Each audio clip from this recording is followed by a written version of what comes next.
आज का टॉपिक है दोस्तों समास। बहुत लोग समास का नाम सुनकर डर जाते हैं, लेकिन उसी डर को हटाने के लिए, भगाने के लिए मैं यहाँ आया हूँ। समास को एक बार में ही आपको समझ में आ जाएगा। समास नाम सुनकर लोग चौंक जाते हैं कि समास का प्रकार बहुत है, कैसे याद होगा, कैसे समझ होगा। आज एक क्लास में ही पूरे समास को हम आपके दिमाग में रख देंगे, इसका फुल गारंटी है। आप देखिए, लगातार क्लास आएगा, क्लास में लगातार रहेगा, इसी टाइम को रहेगा। आप लोग इस टाइम को एकदम प्रेजेंट रहिएगा, इस टाइम को क्लास में रहेगा। चलिए आगे देखिए, टाइम बर्बाद नहीं करते हुए आगे देखिए। समास, समास क्या है? क्वेश्चन है, समास क्या है? दो या दो से अधिक पदों के मेल से बने शब्द को समास कहते हैं। दो या दो से अधिक पदों के मेल से बने शब्द को समास कहते हैं। फिर कहिएगा सर क्या बोले हैं? दो या दो से अधिक पदों के मेल से बने शब्द को समास कहते हैं। या दूसरे शब्दों में, दो शब्दों के मेल से नया शब्द बनता है। दो शब्द मिल गया और नया शब्द बनता है, उसी को समास कहते हैं। कोई शक? कोई शक नहीं है, समास कहते हैं। कहेगा दो या दो शब्दों के मेल से बने शब्द को समास कहते हैं। या दो शब्दों के मेल से नया शब्द बनता है, कोई नया शब्द बन जाए, उसे समास कहते हैं। आ गया समझ में? आगे देखिए। समास के मुख्य 6 भेद होता है। समास के मुख्यतः कितना भेद है? 6 भेद है। हिंदी में मुख्यतः 6 भेद है। इस पर केयर कीजिए। 6 भेद क्या क्या है? तत्पुरुष समास, अव्ययभाव समास, द्वंद्व समास, बहुव्रीहि समास, कर्मधारय समास, द्विगु समास। अब कहेगा सबका प्रकार है। कितने प्रकार है समास? 6 प्रकार। क्या है? क्या क्या है? लिखा हुआ है बोर्ड पर। तत्पुरुष समास है, अव्ययभाव समास है, द्वंद्व समास है, बहुव्रीहि समास है, कर्मधारय समास है, द्विगु समास है। सब के बारे में बता देंगे। 12 देकर टाइप, 6 टाइप देकर घबराइए मत। इसको हम आपको दिमाग में ही रख देंगे, एक ही क्लास में समझ में आ जाएगा। रटना नहीं है, केवल आप सुन लीजिए, समझ लीजिए, आपको दिमाग पर ही चल जाएगा, ऐड होगा। इसको देखिएगा, आगे देखिए, आगे स्लाइड। तत्पुरुष समास। तत्पुरुष समास किसे कहते हैं? इसको समझिए। तत्पुरुष समास को, जिस समास में अंतिम पद प्रधान हो, अंतिम पद प्रधान हो, उसे तत्पुरुष समास कहते हैं। इसमें पहला पद संज्ञा या विशेषण होता है। कभी कभी अंतिम पद लिखता है और कभी कभी लिख देता है उत्तर पद। उत्तर पद, उत्तर पद कहे तो इसका मतलब है कि बाद का पद, या बाद अंतिम पद। उत्तर पद कहे तो, आज चाहे अंतिम पद कहे तो, चाहे बाद का पद कहे तो, बात समझिएगा। अब है इसमें कि जैसे एग्जाम्पल दे दिया है गगनचुंबी। एक और बात है, इसको समझने का एक और तरीका है, अपने भाषा में बता देते हैं। इसमें कारक चिन्ह छुपा रहता है। इसमें कारक चिन्ह छुपा होता है। अलग कीजिएगा तो कारक चिन्ह आएगा, कारक चिन्ह आएगा, विभक्ति। देखिएगा, गगनचुंबी कहने के मतलब क्या है? गगन को चुंबने वाला। भूख मारा, जो भूख से मारा। विद्यालय, विद्यालय के लिए। नेत्रहीन यानी नेत्र से हीन, जिसके पास आंख नहीं हो तो नेत्र से हीन। नेत्रहीन करेगा, नेत्र में क्या है? कारक चिन्ह है, कारक चिन्ह है। सेनापति, सेना का पति, का लगा है, कारक चिन्ह है, विभक्ति चिन्ह है, सेनापति। जल समाधि, जो जल में समाधि लेता है, जल समाधि कहते हैं। जल समाधि, जो जल में समाधि ले, जल में समाधि ले, जल में समाधि ले, जल समाधि। ये क्या है? विभक्ति चिन्ह है, में विभक्ति चिन्ह है। गगन, गगन को चुमने वाला। भूख मारा, भूख का मारा। नेत्रहीन में नेत्र से हीन, क्या है? विभक्ति चिन्ह है। इसमें एक पकड़ने का तरीका ये है, इसमें देखिए कारक चिन्ह यानी क्या है? विभक्ति, विभक्ति छुपा जाता है, कारक चिन्ह। तोड़िएगा, जैसे पूछ देगा जल जल समाधि क्या है, कौन सा समास है जल समाधि, तो जल में समाधि तोड़िएगा, जल में समाधि, जल में समाधि। कहेगा नेत्रहीन, तो इसको तोड़िएगा, क्या है नेत्र से हीन, उसको क्या कहेंगे नेत्रहीन। तो इसमें देखिएगा नेत्रहीन, इसमें आंख मतलब क्या है, नेत्र में आंख, आंख से जो हीन है, तो हीन क्या उत्तर पद है, बाद के पद है, यही इसका क्या है प्रधान है। जैसे जल समाधि, जल में जो समाधि लेता है, जल में जो समाधि लेता है, जल समाधि क्या है बाद का पद यानी अंतिम पद प्रधान है। इसको समझने में कोई दिक्कत है, एक क्लास में ही समझ जाइएगा। आगे देखिए अव्ययीभाव समास, अव्ययीभाव समास इसमें है जिसमें पहला पद प्रधान हो और वह अव्यय हो, उससे अव्ययीभाव समास कहते हैं। इसमें क्या है पहला पद प्रधान हो और उसका और वह अव्यय हो, अव्यय भी हो, उसे अव्ययीभाव समास कहते हैं। जिन शब्दों के प्रारंभ में उपसर्ग जुड़े हो उससे अव्ययीभाव समास कहते हैं। इसमें उपसर्ग भी, इसको पकड़ने के एक और तरीका क्या है देखिएगा, इसमें आगे उपसर्ग लगा होगा, उपसर्ग लगा होगा समझ जाएंगे क्या अव्ययीभाव समास है, अव्यय लगा हो समझ अव्ययीभाव समास। इसको याद नहीं करना, केवल उपसर्ग ध्यान देना है।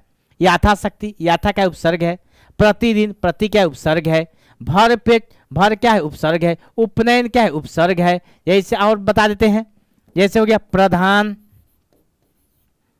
प्रधान इनमें प क्या है उपसर्ग है, और क्या है प्रतिदिन, प्रतिमा,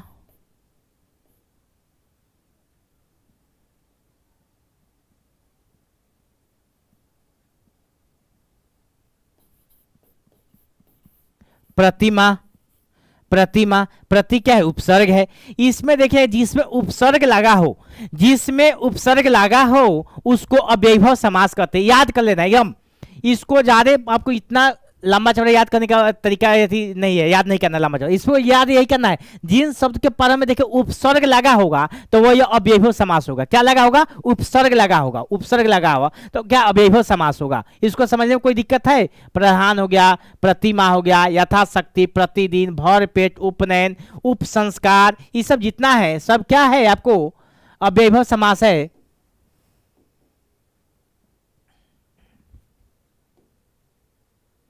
अब ये द्वंद्व समास, द्वंद्व समास नाम से ही पता चला है द्वंद्व, द्वंद्व समास ये भी क्वेश्चन इससे बहुत आता है। जिसमें दोनों पद प्रधान हो और उनके बीच और छुपा हो, उनके बीच क्या है और उनके बीच और छुपा हो उसे द्वंद्व समास कहते हैं। और छुपा रहता है तो ये कहता, या योजक चिन्ह लगा होता है, कभी कभी योजक चिन्ह लगा होता है, योजक चिन्ह लगा होता है।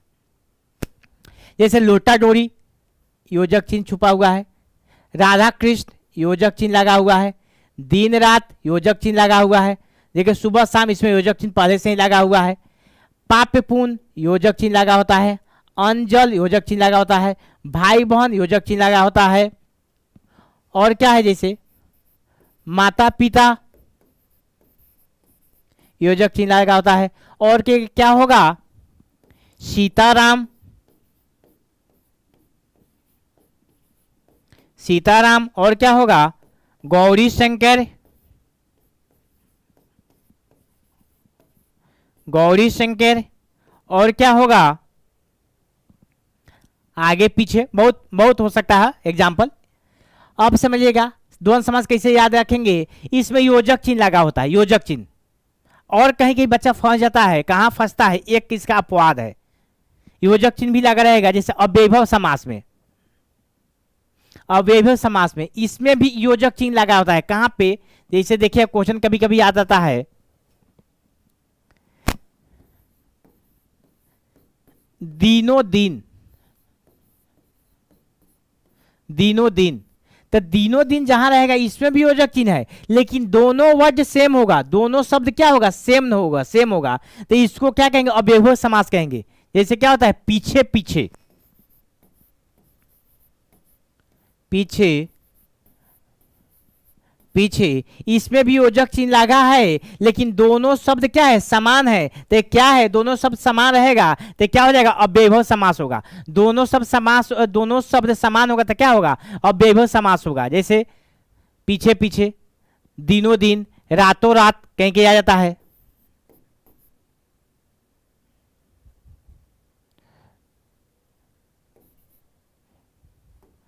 रातों रात। तो क्या हो, दोनों पद क्या है, दोनों से सेम है, इसलिए क्या होगा, अव्ययभाव समास होगा। लेकिन आपको आगे देखिएगा द्वंद्व समास में इसमें विपरीत रहेगा, ज्यादा दोनों समान नहीं रहेगा कभी भी। लोटा डोरी, राधा कृष्ण अलग है, दिन रात, देखिए वहां रातों रात था, दिनों दिन था, यहाँ दिन रात है, तो क्या है, ये द्वंद्व समास है। सुबह शाम क्या है, द्वंद्व समास है। पाप पुण्य क्या है, दोनों क्या है, एक वर्ड नहीं है, एक शब्द नहीं है, तो क्या हो गया, आपको द्वंद्व समास हो गया। अब वैभव समास में क्या है, योजक चिन्ह लगा होता है कोई कोई में, जैसे दिनों दिन, रातों रात, तो क्या हो जाएगा वैभव समास। इसमें दोनों क्या अलग अलग रहेगा, अलग अलग रहेगा, तो उससे क्या कहेंगे, आपको द्वंद्व समास कहेंगे। इसमें योजक चिन्ह लगा होगा, इसमें पकड़ने का एक ही तरीका है। सब तत्पुरुष समास में क्या था, तो इसमें कारक विभक्ति चिन्ह लगा था। अब वैभव समास में क्या था, तो इसमें क्या है, उपसर्ग लगा था, यथाशक्ति, उपनयन, प्रतिदिन, प्रतिमास, इसमें क्या योजक चिन्ह लगा है। कहिएगा सर, कहिएगा कि सर आप तो बता रहे हैं कि योजक चिन्ह लगा होता है, योजक चिन्ह तो लगा है वैभव समास में भी, तो उसमें क्या है, उसमें योजक चिन्ह लगा है, तो एक चीज है कि दोनों शब्द क्या है, समान है। जैसे दिनों दिन, रातों रात, इसलिए हो रहा है। जैसे धीरे धीरे, धीरे धीरे, ये क्या है, तब वैभव समास है। आगे देखिए, अब है द्विगु, नाम से ही पता चल जाएगा, द्विगु एकदम याद है, याद हो जाएगा एकदम, सबसे इजी यही है।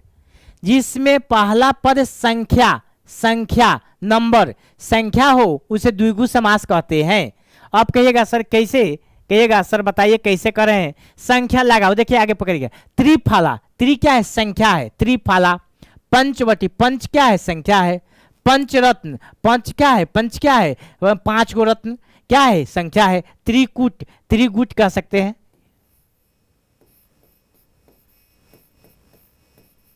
त्रिगुट, त्रि क्या है, संख्या है। त्रिमूर्ति, त्रि क्या है, संख्या है। नवरत्न, नौ क्या है, संख्या है। और है चौपाई क्या है, संख्या है। और क्या हो जाएगा, दोपहर, दोपहर दो क्या है, संख्या है। अब क्या होगा, सप्ताह। और क्या होगा आपको, इसमें एक अपवाद में आ जाता है। उसके बाद और क्या हो सकता है, त्रिफला, चतुर्भुज हो सकता है, चतुर्भुज हो सकता है, क्या है, संख्या है। और क्या हो सकता है, कहेगा सर चौराहा, चौराहा भी हो जाएगा, चौराहा, चौराहा भी क्या है आपको, क्या है आपको द्विगु समास है। द्विगु मतलब संख्या, द्विगु द्वारा है, द्वारा है ना, संख्या रहा है ना, तो देखिए जिसमें संख्या लगा रहेगा तो उसको समझ जाइएगा कि क्या है, द्विगु समास है। कोई समझने में कोई दिक्कत है, समझने में कोई दिक्कत है तो बोलिएगा। आगे ये अब है बहुब्रीहि समास, बहुब्रीहि समास है।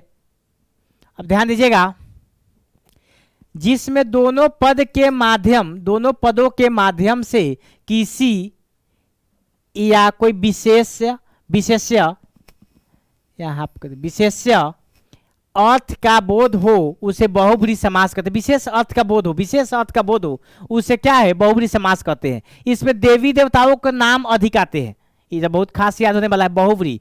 इसमें क्या है, दोनों पद प्रधान होता है, इसे क्या विशेष अर्थ निकलता है। इसमें और क्या है कि देवी देवताओं का नाम आता है, क्या आता है, देवी देवताओं के नाम आता है, देवी देवता के नाम आता है, देवी देवता के नाम आएगा, तो इसमें क्या होगा, बहुब्रीहि समास हो गया। अब कैसे, क्या, गिरिधर, गिरिधर,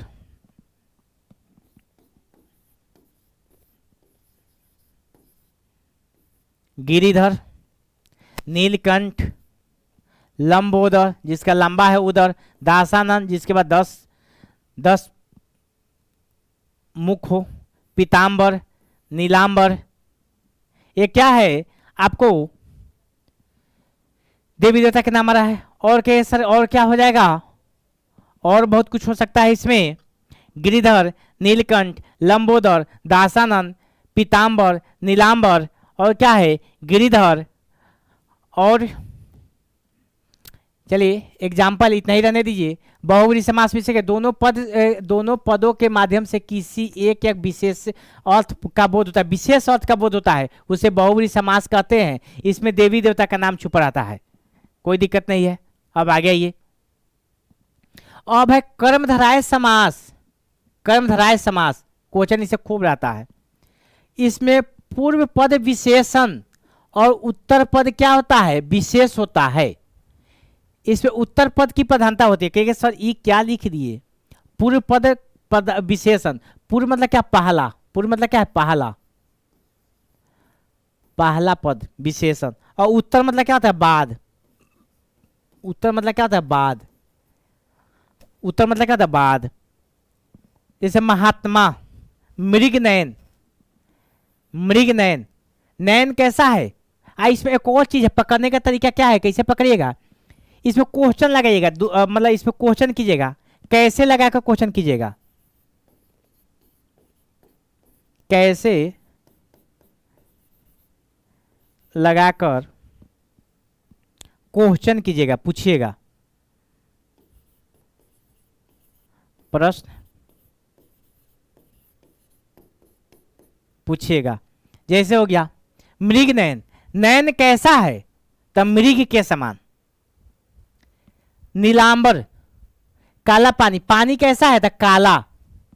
काला बाजार, बाजार कैसा है, तो काला। डाक गाड़ी, गाड़ी कैसा है, डाक का गाड़ी है, डाक का गाड़ी है। और क्या हो जाएगा इसमें, कैसा, और क्या होगा इसमें, काला पानी, काला बाजार, घनश्याम,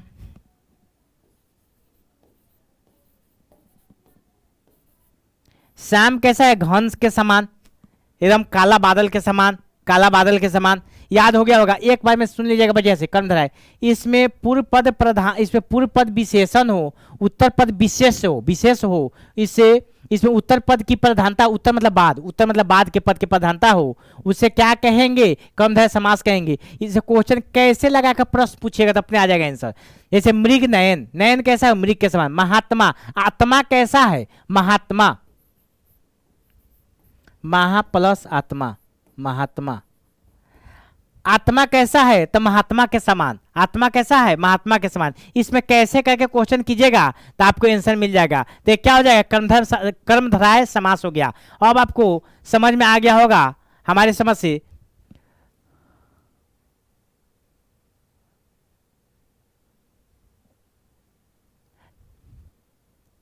समास बोले थे कि आपको एक ही क्लास में समास को हम दिमाग में रख देंगे, आपको आ ही गया होगा, समझ में आ जाएगा। इस वीडियो को देखिएगा, शेयर कीजिएगा, लाइक कीजिएगा। फिर इसी समय पर हम क्लास में उपस्थित रहेंगे। क्लास में जैसा हो, समझ में नहीं आ रहा है तो कमेंट कीजिएगा, समझ में आ रहा है, बहुत अच्छा क्लास लग रहा है तो कमेंट और कीजिए, मैसेज कीजिए, उस पर क्या लाइक कीजिए, सब्सक्राइब कीजिए, शेयर कीजिए। चलिए थैंक्स, फिर आगे इसी समय पर रहेंगे। हाय।